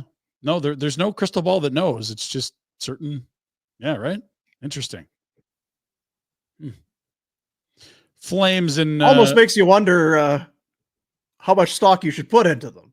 Well, I mean, if you look into it, these models are measured year over year against results, and you can go see the most successful models year over year based on their log error and such nerd stuff. Right. But it's all there. But it does make you like a little bit of question. It's like, well, I mean, if you found your 5 greatest hockey minds on earth, you'd probably have very different picks for who'd get in each conference. I don't think it's different than that, right? Maybe. But this is all about math, though. This is right. But everyone's math. This is taking data and not taking opinion into effect. It's just numbers and just like everyone's just taking an eye test when they're making their predictions. But that's not what this is. So I'm just wondering why it would be so different when everyone has all the same numbers. They're very different models. Yeah. So anyway, it's interesting. I like this stuff. It bends your brain apparently. Well, I just don't. I don't. It's yeah. How does this make sense? Is what you're asking? No, I just don't know. I don't know. Does it? So does it's Vancouver 55%? 26 over here. Yeah.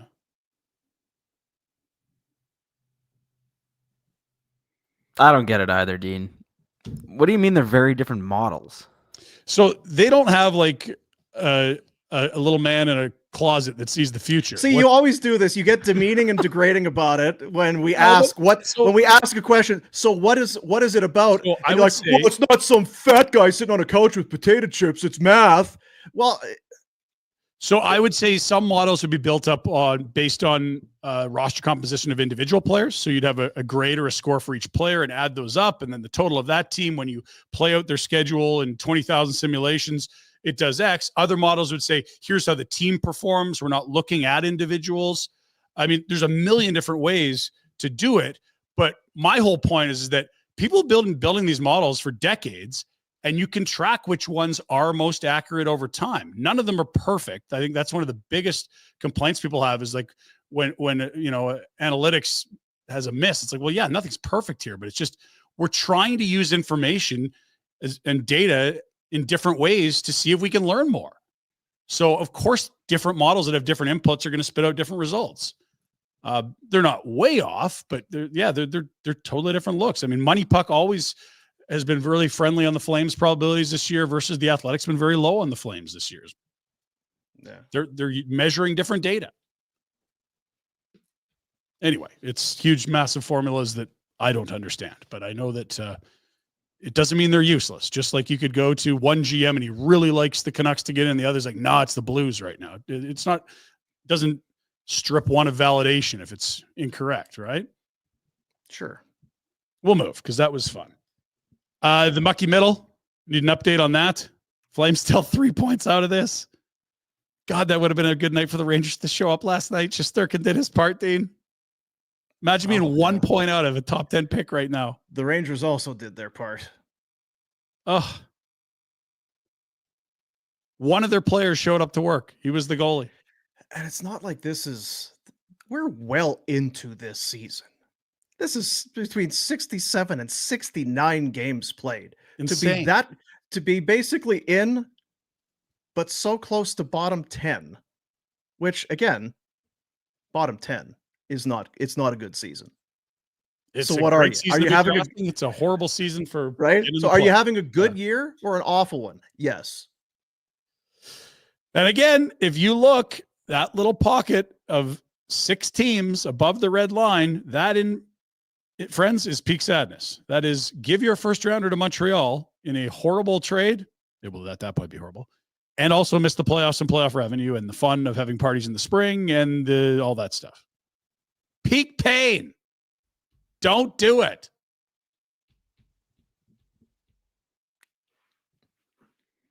Talk to us next week? Clarity. Sure, at very the soon. 70 game mark, we'll know. I'm sure by Christmas, by the trade deadline. Well, certainly now on the 6-game road. Well, now once they get back, stay tuned. No clarity yet. Still waiting on clarity. Results last night. Here's the slate. We told you about a lot of these playoff bubble teams. Big win for Montreal.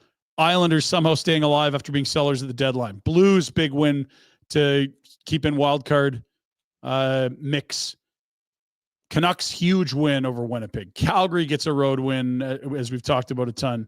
Washington continues their assault on the East and the overall standings. They're top in the NHL. Crazy. No OV goal there. Oilers yard Utah, feels like end days for them. And Dallas ekes one out in OT over the Ducks. Lots there. Let's get a little closer. The Vancouver win was a huge one. Our buddy Pete Blackburn might have said it best here. This year's Canucks team is like the unhealthiest person you know living to be 100 years old. It's been such a cluster bleep of a year, and yet they're actually playing pretty good hockey right now. Pettersson looks great. It is kind of a Rick Tocchet low-scoring defense, physicality, and goaltending right now. They handed it to the Jets last night. It was a weird one. The Jets had 6. They had 2 on 8 shots in the second period. They just were. It was a weird one. I don't know how because they put up 3 late. Like I don't know how good they were, to be quite honest, because I watched a chunk of it. Besser gets 2. That ends a 12-game drought. 3-pointer for him. So, yeah. And I also think that one team is one team needs wins and the other one is kind of waiting for 82 games to come and go. But yeah, they got what, 5 on Hellebuck, which does not It's happen. a rare event. No question. The other thing with the Canucks, 2 weeks ago, Pettersson was a completely immovable object, right? Yeah. All of a sudden, 8 points in his last 8, shooting the puck. He couldn't get 2 shots in a game for over a month at one point. And meanwhile, JT Miller's cooled off. This is just a very good reminder of just because things are a certain way at one time doesn't mean they won't be totally different a month later. That's right. Man, could you have got Pettersson? There's your young center for the next. Or are we not there yet? Well, I think you could still get him probably. I think that. I wonder now that he's looked like Elias Pettersson since that Wednesday last week against the Flames. 1 week, I know. Yeah, I would think if I'm Vancouver, I'd be thinking, do you think anyone has paid close attention the last week? And now we can get him out of here. It's still 11+ million forever, but looking good last week. We'll see what the future holds, where we're at on this one. Fun trade. Okay, next, let's check in on Dylan Cousins, who's been in Ottawa. Oh, no. Oh my God. Scoring chances, leading the Senators. Slot shots on net, leading the Senators. Hits, leading the Senators. Face-off wins, leading the Senators. Number 2 on controlled entries, which is nice. It means you have the puck in the other team's end. That's a good thing. Cousins has been very good. So good, you wonder why a team like Buffalo would ever let him go. And add a second-round pick, you fucking... Yeah. Yeah, see, these are the numbers, and Sport Logic, they're again, hard to argue these numbers. This is what the guy has done. Man. I know it couldn't happen. I got to let it go. It wasn't going to happen here. I know it wasn't. Knew the Sabres would lose a trade to somebody. Gotta let it go. Happy for Ottawa. He's a beast. Get that new rink built there. Beat the Leafs. Just,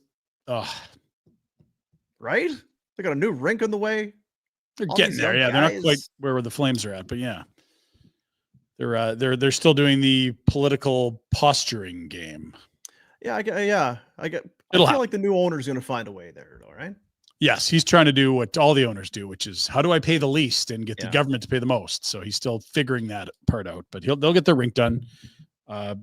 It's a great hockey market, and people have been driving to the frickin' beyond the suburbs to watch a shitty team for a decade, and they're ready. Okay, other information. How about Connor McDavid? He's good at hockey. He now has 3-point games against 32 franchises, which you'd think that's impossible, right? Because he's never played against the Oilers. Well, he gets credit for a 3-point game against the Yotes and another against the Utah, likely to be called Mammoth. Yeah. That's pretty good. Well, Sid, where you at, buddy? Nate, come on. Ovi? Patty Kane? Cooch? None of these guys have done it. Okay. Well, congrats, Connor. How about Con? Big win over the Utahs. They were flying last night. Speaking Hopefully of Utah, maybe he can make that 33 teams somewhere soon down the road. If you catch my drift, I'm catching it. Get a nice 3-point game. Houston, get traded, play Edmonton. That'd be great. Something, yeah, whatever. That'd be even better. Yeah, I was thinking expansion. That's kind of what I was going after. I don't care where it happens for him, but go to Toronto, you go to LA, go to Chicago. I don't give a shit. Just wherever you like. Yeah, that's right. Please, for the love of God, let this lottery nightmare of the last decade end. Okay, Utah's got a name. It looks like the people that are smart and know how to do. Hang on, it's Cole Bagley. It's Cole Bagley. There he is. Yeah, another Bagley update. I know hockey. I'm in Utah, and it's new here, but I've always known hockey. Look at me in a suit with my hockey gloves and stick. Yes. My vapor gloves. That's right. As of what's Feb this? 4, the Mammoth trademark was extended by the same company responsible for all the previous Utah nicknames. That you obviously, if you're looking at 6 names, you trademark them all. Try to make sure no one else steals them from you. Yeah. Meanwhile, the Outlaws Utah Hockey Club not extended. So if you hate the name Utah Hockey Club, great news. Yeah, I mean, we're reading in a little bit, but it would seem like, based on Cole Bagley's reporting that it's all roads are pointed towards him being the Utah Mammoth. How do you not trust this guy on all things hockey in Utah? I'm Cole Bagley. I see in the in our little thing that we have with the show, Jack has him labeled as being a legend.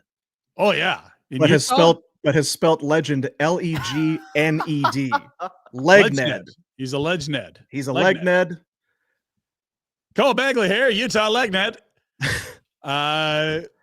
Now, how do you feel about that? Are you happy with? I like Mammoth. I think it's fine. You could have some fun with that. Yeah, I'd have been Outlaws, Yeti, Mammoth, whatever. Just didn't love the Outlaws. Yeah, Yeti would have been fun, but the cooler company we love said, you know what? Yeah. We like our own little turf here. The thing about Outlaws is there's not many. I don't know. Is there another? You'd kind of have that to yourself. There's the Colorado Mammoth lacrosse team. I'm not sure they're worried about them, but yeah, you're right. The Mammoth. Mammoth Avi Bags. Well, hey, good luck to the Utahs. Good luck, Utahs. If you're getting ready with get rid of the hockey club. That was my gripe. Be whatever you want. Just don't be that, and I'll shush. Yeah. Now just start working on those 5,000 seats. I can only see one net in that rink. Okay. Let's go to the slate of games tonight. Okay, just a pair.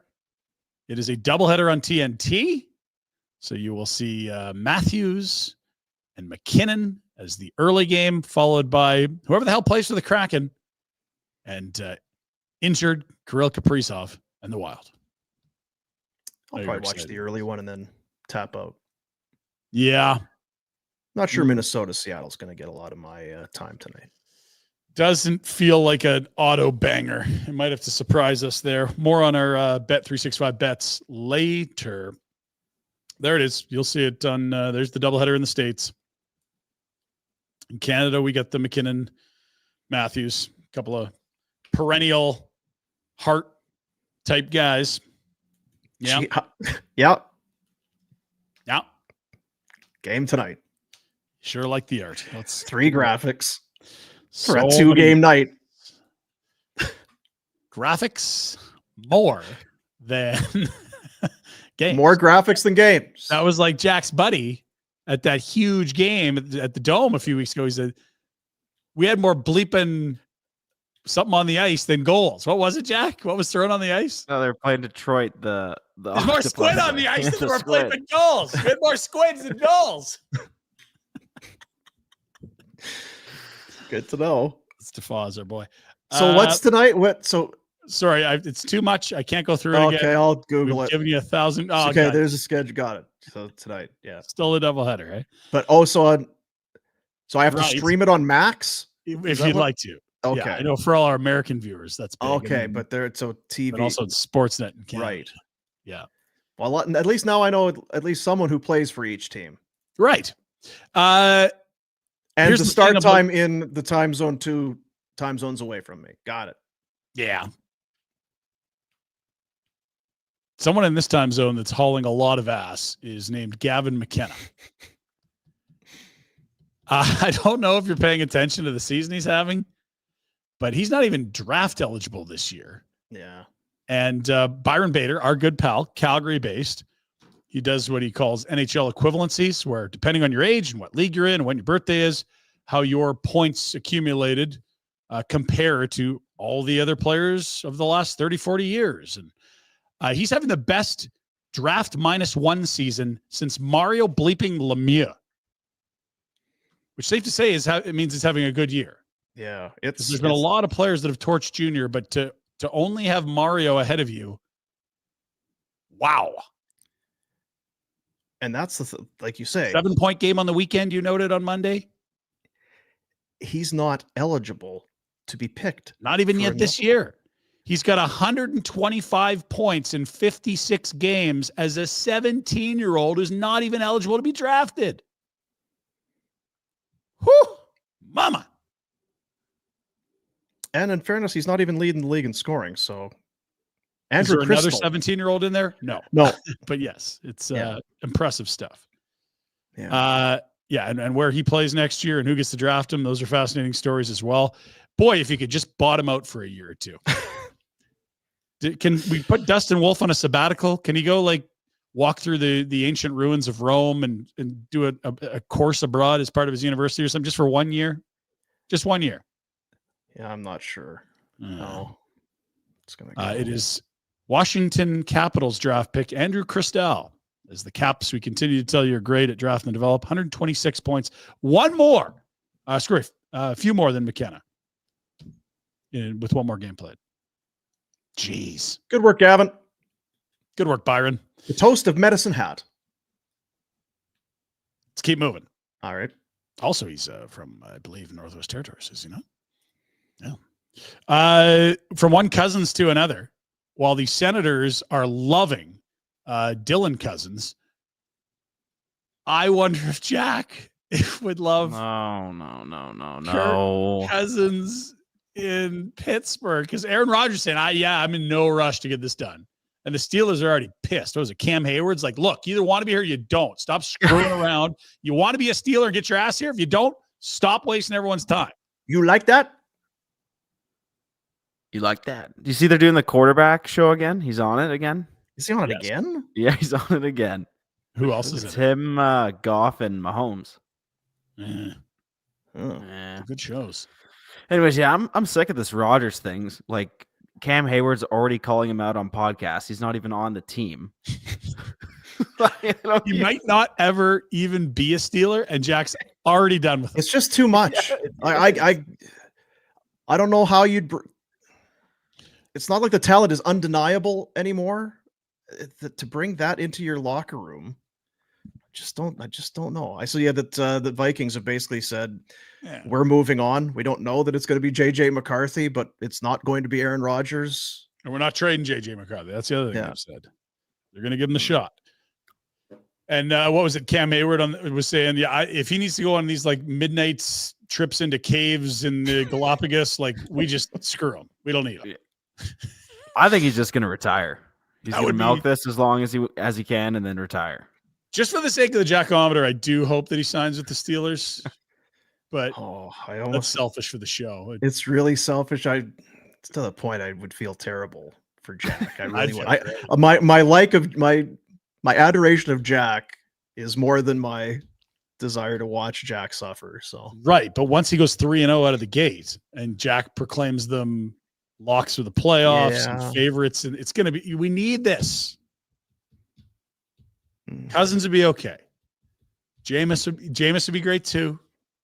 What is it? Mason Rudolph right now? Who else they got? Mason and Skylar Thompson. I saw like Joe Flacco's name coming up. Oh yeah. Yes. All right, let's get to some dumb shit, shall we? What would you do if you found a cave with a hibernating bear, Dean? Crawled into this cave. Look at all of this bedding material. And look at this bear sleeping in this cave. She's hibernating. They've just put an ear tag and a collar on her. She's about a 12-year-old black bear right in this cave in Utah. What an incredible experience. This is amazing. That guy's insane. He tagged the ear of a hibernating bear and put a collar on him? Oh, that's a lot of trust. That's a deep sleep. Look at the snout. I mean, whew. I'm hard. Did you tranquilize? Or do you just trust that she's so groggy? She's a tired girl. Oh, she's so tired. Such a big, tired girl. And you know what? I might have been nervous putting the collar on the tech. Let's hang out for another couple minutes and make a video. Yeah, and start talking. Yeah. Maybe get the light on your phone flashing in her eyes. That's a great idea. He's an idiot. What are we doing here? That's a lot of trust. I don't know, Jack.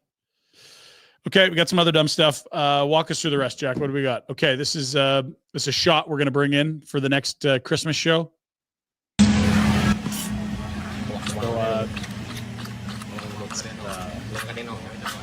Live fish there, Dean. What the?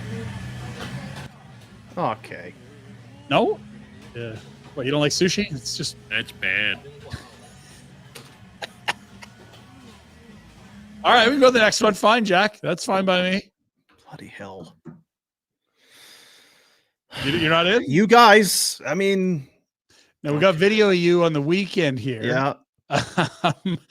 These are display models, but I don't think you're supposed to do I'm this. a big DIYer, you know? Get to the... Hey, wife told him to. Yeah.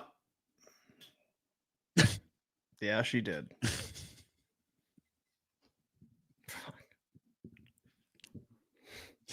I think that's probably enough for this fine Wednesday. Pinder Report, brought to you by Village Honda. Your dealership for life. For life? In the Northwest Auto Mall. Okay, we got a few things we got to lay out for you. Okay. We've got an event coming up. Oh. We are going to be we're going to be out once again. Richmond's Pub. Get ready. Get the pizza oven warmed up. Get the deep fryer rolling. Fill up the fridge with the barn burner blondes. Let's go. Let's go. We are going to be headed to Richmond's Pub March 29th. Oh, baby. That's like next weekend. That is, I believe, next weekend. A BOA, Calgary versus Edmonton, 8:00 start. The place is going to be thumping. Yes. We're going to be there. This is not a we're doing, because we're not doing. We're just going to. We're hanging out. We're going to mix and mingle and have some drinks and have some food. And with any luck, a big 2 points against those stinkers to the north. I think even the most enthusiastic Team Tank, that party of Flames fans, that cross-section of the fan base would say you can win one more this year. Rather than lose them all, probably better to lose all. But this one here in Edmonton, the last of three, the first two are Sunday nights. We finally get a Saturday night banger on Hockey Night in Canada. Can't confirm or can't guarantee that there won't be Oiler fans there. That's the only kind of downside. I'm guessing Alberta. a few will. Yeah, we'll get in there. But we're going to hang out, have some great, I mean, it's a great spot. Richmond's Pub, 3919 Richmond Road. Sports live here. They got the Barn Burner Blondes. They got, what's today? Wednesday. Today's Mexico. Meximania. They got the $3 taco deal. Oh, yeah. Delicious. Or it's a 3 taco deal is what it ends up being. But nonetheless, Richmond's Pub. What's your move here? Because you're going to spread out. You got some time. It's 8:00 puck drop. You're probably going to get there early. Watch the end of those. Well, I'm happy we're not doing a post game because we get there. Is the gear going? We got to kind of watch the game, and so we can talk about. Now we can all just be like Rhett and not necessarily pay attention to anything. Totally. Yeah. And just eat and drink, and then not pay attention to the game. Yeah, that'll be good. So great. Yeah. So are you starting with wings? What's your move here? I got to try those cheese buns. It's been too long. I got to get into them. Yeah. And then we're definitely hitting a wheel at some point. And there's so many flavors of wings. I mean, walk me through we got yeah, it's going to be a W. It's going to be a double W. Wings and wheel for sure. Yeah. Yeah. Yeah, the cheese bun. Yeah. Look good. I guess it depends on the timing. Yeah. We'll see how it works out. But wings, I mean, I know myself better. I was going to say get just one order of wings, but I'm not going to do that. It's going to be a double order of wings for sure there. Anyway, these are the decisions. Luckily, we got some time. That's coming up. We're 10 days out. Next weekend, March 29, BOA, Calgary, Edmonton, Barn Burner, Richmond's Pub. See you there. That's how that's going to go. Oh, some giveaways as well. I've got my hands on some Barn Burner merch we'll be throwing at some of the lucky people that do show up to Richmond's next Saturday. It'll be jumping. Sweet. Okay.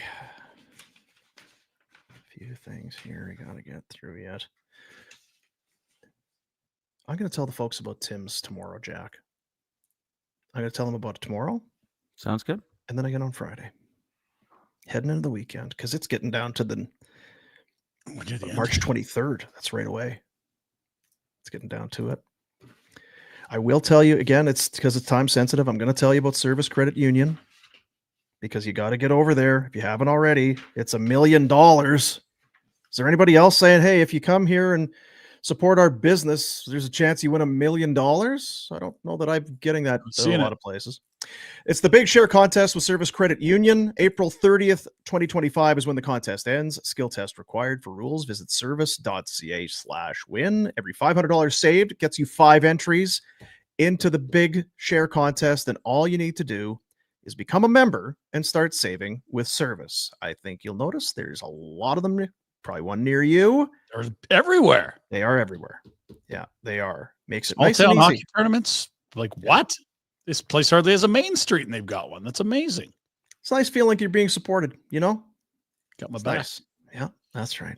Service.ca/win for all the details with Service Credit Union. Yes, sir. $1 million. I would take it. Yeah. You know, there's a lot of times it's like, you know what? Let somebody else win. You know, I don't necessarily, that's okay. I have one of those, or I don't really need that. You can go back into the bucket and pick somebody else's name. I'm good. I think I'd keep that one. Yeah, it's a good move. Yeah, probably gonna hang on to that one.